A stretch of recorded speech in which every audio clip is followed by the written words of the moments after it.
Hey, it's Chris Bowling. Hey, it's Chris Beyer. We are CB2 In Focus. Is that right, Chris? Is that right? We are in focus today. In focus. It's nice to be in focus for once, that's for sure. Who are we focusing on today? Well, we are focusing on Goodwill of the Heartland, and we want to welcome our audience to Janette. She's the Payroll and Benefit Manager for Goodwill of the Heartland. Hi, Janette. Hi, good afternoon, everybody. Hello. Well, we want to first thank you for taking time out of your crazy busy schedule. This is such a amazing time for the Goodwill. So to make sure I have this right, you guys really in the state of Iowa cover from Clinton to the Quad Cities. You go as far west as, I don't think I asked you that. How far west do you go beyond Iowa City? You said Cedar Rapids, right? Cedar Rapids. A little bit further north. That's north. Yeah. So, yeah, I think that's it. And then Eastern Iowa. How about that? We'll say Eastern Iowa. You just stretch a whole, 17 stores. I can tell you the last time we did employee meetings, it seemed like I traveled about 2,000 miles that week. So you guys cover a big stretch of area. So we want to welcome you to the In Focus event. And we love to just pick your brain of, COVID has been such a challenge for the Goodwills, is that you had stores shut down. You really couldn't open it, but yet you had all these people that wanted to drop off all the stuff because we had no other time but to clean out all the stuff that we weren't using. That's so true. Tell us about that challenging time for you and your organization. It was actually really, like you said, really crazy because we had to shut down the stores. We laid off, I think we were close to 700 team members, and by the end of the layoffs, there was maybe 40 remaining that didn't get laid off. So almost everybody. We had to stop our services for a while because we do a lot of in-person services with our trainees and such, and we couldn't do that anymore. So yeah, just really, really, really nuts. Then we have the stores in Illinois, which operate differently than the stores in Iowa, and all the counties had different rules. So just trying to comply within our stores, even just the regulations of each county and what we could do, what we shouldn't do, who had to do what. And then we had situations benefit wise where, since nobody was receiving checks, we decided to continue on their benefits for up to 12 weeks. So we did that. Very generous. So what I ended up having to do, which kept me plenty busy and gratefully so, was to develop a benefit billing system, because I had to bill, hundreds of people for their benefits that were still remaining. They still had to pay their own portion of it. So they were grateful for that, but it just, a lot of pinch hitting. A lot. Yeah. So I remember you and I were talking, if not daily, it was multiple times a day, because I remember when the term came out as a furloughed employee, and we were all like, the heck is a furloughed employee? And, how does that really factor into still being, eligible for your benefits? It was a very challenging time. I have to say that you were a rock star through the whole thing. Yeah. And thank goodness for you, because I can't imagine. So were you, because things were changing moment by moment, as you know. So just trying to keep up with it, you helped me not to lose my mind. So much appreciated. That's good. That was, I think, the theme throughout that whole process was it was just something every day was different. We just all were, as much as we like to be proactive, it was total reaction mode for that time frame. Janette, what's your background? How did you get to this spot as Payroll and Benefits Manager with Goodwill? Is this something that you had always been doing, or is this something that's new to you? Because again, you got thrown in right in the midst of all of that challenge as you were just describing.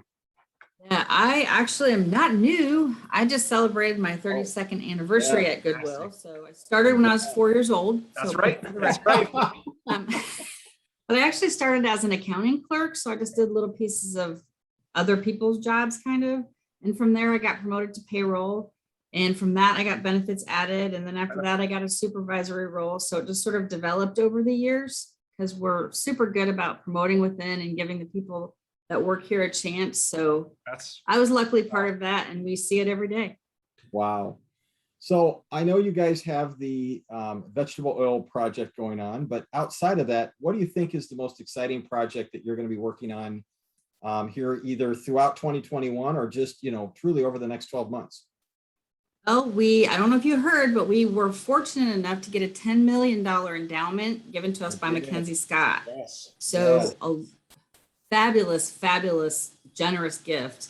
We're just trying to troubleshoot or kind of think of ways that we can help the community the most. Right. There are some counties that are in our territory that we don't really have any facilities in, and it doesn't make sense to have them because maybe the counties are small. Yeah. So we're trying to kind of figure out some services that we could offer remotely with technology the way it is. So we're just really working on a way to make that gift sustainable and just to help reach as many people as it can. So Yeah. that's the huge biggest benefit exciting to your news. organization.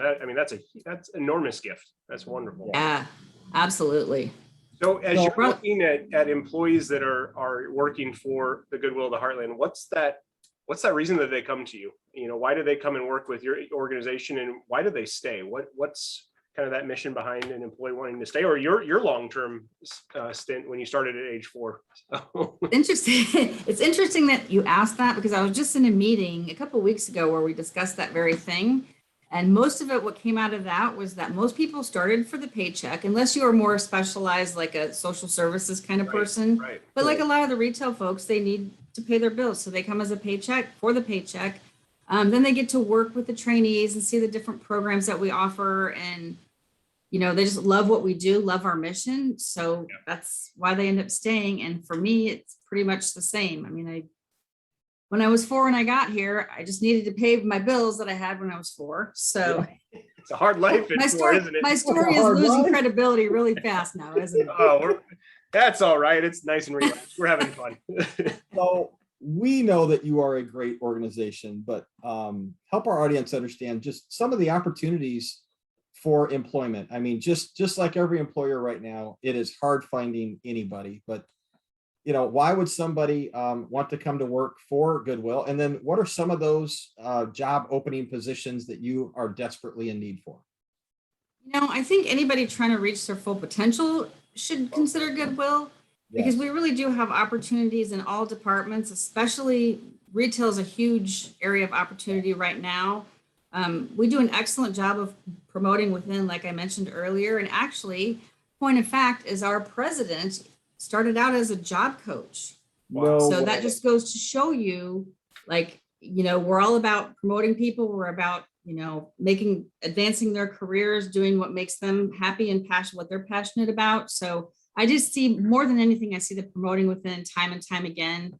And it's just a fabulous thing to see because you might see someone starting out as like a store clerk and end up being a store manager. So it's cool when you see that because they learn those skills on the job, and that's one of my favorite things to watch. Oh, that's awesome. So let's say somebody is looking for a job. What's the best way for them to find you? I'm sure there's a website and it's www.goodwillheartland.org.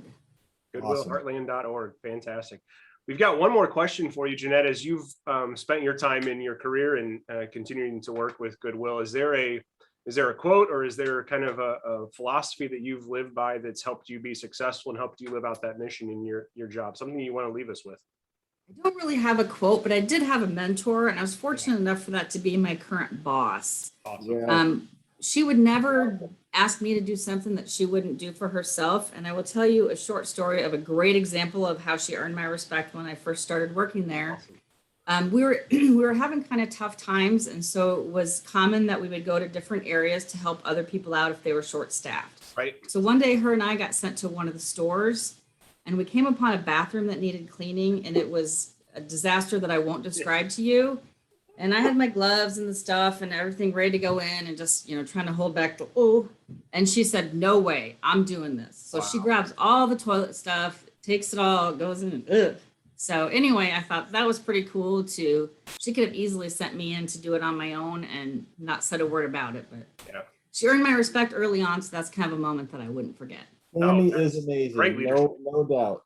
She is top notch, wicked smart. Yes, she is. And once again, just an absolute joy. So, you know, anyone out there that has goods and services that you have been sitting on a shelf for too long, donate it to the Goodwill. They will absolutely resell that and put the money that they earn off of your stuff to really, really good use. So, well, Janette, thank you for being a guest today. We appreciate it. Yes. Thank you so Thanks, very guys. much. Awesome. Thank you all. Have a good one. We'll see you. Bye-bye.